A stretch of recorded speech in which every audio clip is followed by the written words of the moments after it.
Assalamualaikum warahmatullahi wabarakatuh.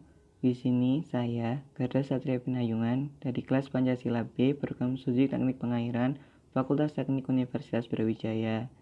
Pada presentasi kali ini, saya akan menjelaskan tentang Pancasila sebagai dasar negara dan implementasi Pancasila dalam bidang politik. Pada presentasi ini ada 3 pokok bahasan, yaitu yang pertama konsep dasar negara, kedua fungsi Pancasila sebagai dasar negara, dan yang ketiga adalah implementasi Pancasila di bidang politik.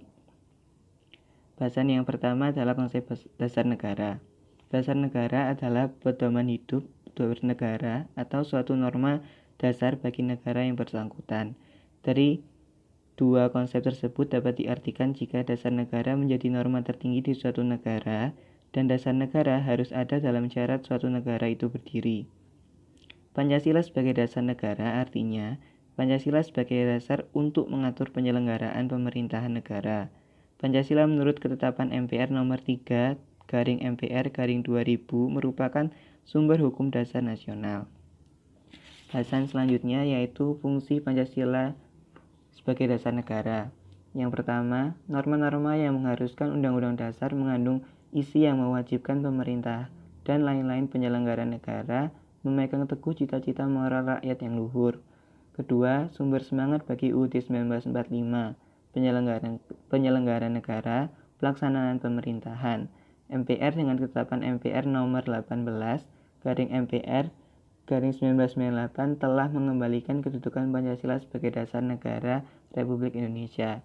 Dan yang ketiga adalah sebagai dasar negara, Pancasila dipergunakan untuk mengatur seluruh tatanan kehidupan bangsa dan negara Indonesia.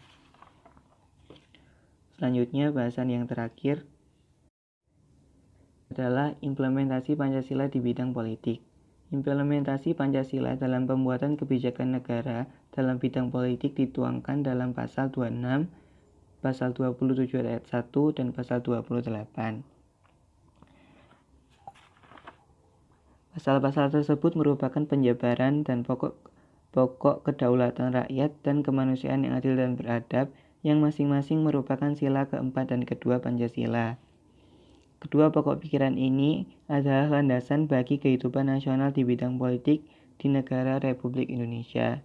Dari pokok pikiran tersebut dapat ditarik kesimpulan jika dalam pembuatan kebijakan politik di Indonesia harus memperhatikan rakyat sebagai pemegang kedaulatan rakyat serta memperhatikan Pancasila sebagai dasar negara. Sekian presentasi yang dapat saya sampaikan. Kurang lebihnya mohon maaf. Terima kasih. Wassalamualaikum warahmatullahi wabarakatuh.